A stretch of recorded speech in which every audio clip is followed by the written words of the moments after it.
పరిశుద్ధాత్మ చేత నింపబడినటువంటి వ్యక్తి ప్రసంగం ఎలా ఉంటుందంటే అది ప్రత్యేకంగా ఉంటుంది. ఆ బుక్ ఈ బుక్ చూసుకొని అక్కడ ఇక్కడ చూసుకొని గొప్ప ప్రసంగాలు చేయొచ్చు, నోట్స్ రాసుకొచ్చి ప్రసంగం చేయవచ్చు. ఆ ప్రసంగం వేరే ఉంటుంది. మీరు గమనించండి.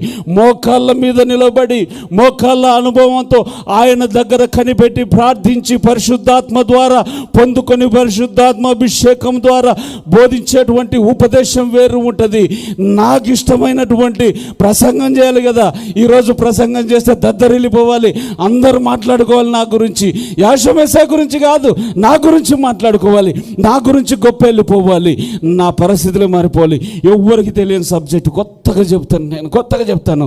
అంత ఇంటర్నెట్ అంత ఎతికి ఎంత పని అన్న చెప్తా ఉన్నారు సహోదరులు. బాధేస్తుంది, వేదన అవుతా ఉంది. ఎంత పని అన్న ప్రసంగం చేయాలని అంటే ఇంటర్నెట్లో అలాగ చూస్తే ప్రసంగం వచ్చేస్తుందన్న. ఆ బుక్కులు కూడా ఉన్నాయి. ఏవి ప్రసంగం ఎలా చేయాలనేటువంటి బుక్కులంట. వారు చెప్పినటువంటి మాట ఒక సహోదరుడు వేదన అనిపించింది. అన్నా నెక్స్ట్ వీక్ ఇతని ప్రసంగం ఇది ఉంటుంది అని అన్నాడు. అరే అప్పుడే ఇలా చెప్తున్నావు, ఆశ్చర్యపోయాను. నెక్స్ట్ వీక్ ప్రసంగం నువ్వెలా చెప్తున్నావయ్యా? అసలు నీకు ఆయనకు పెద్ద పరిచయం లేదు. నాకు పరిచయం లేదు, కానీ ఆయన ప్రసంగాల బుక్కుకు నా ప్రసంగాల బుక్కుకు పరిచయం ఉందన్న. గటేసా పలుకూడదు. హల్లెలూయా. దేవుడు మనకు ఆ దర్శనం ఇచ్చినందుకు యథార్థంగా ధైర్యంగా చెబుతున్నాను. ఆయన పాదముల దగ్గర కూర్చొని కనిపెట్టుకొని చేసే ప్రసంగం వేరు ఉంటుంది. హల్లెలూయా. ఆయనను చూచినప్పుడు, ఆయన ముఖము చూచినప్పుడు వారు దేవదూత ముఖం వలె. హల్లెలూయా.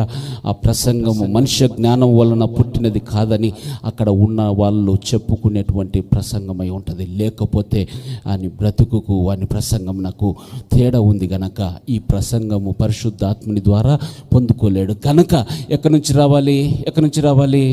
బుక్కుల నుంచి రావాలి. ఎక్కడి నుంచి రావాలి? యూట్యూబ్ నుంచి రావాలి. ఎక్కడి నుంచి రావాలి? ఇంటర్నెట్ నుంచి రావాలి. బ్రతుకుకు ఈ యొక్క ప్రసంగానికి సరిపోల్చదగినటువంటి సాక్ష్యము అంటే, ఆ యొక్క ప్రార్థన జీవితము అంటే ఆ పాదముల దగ్గర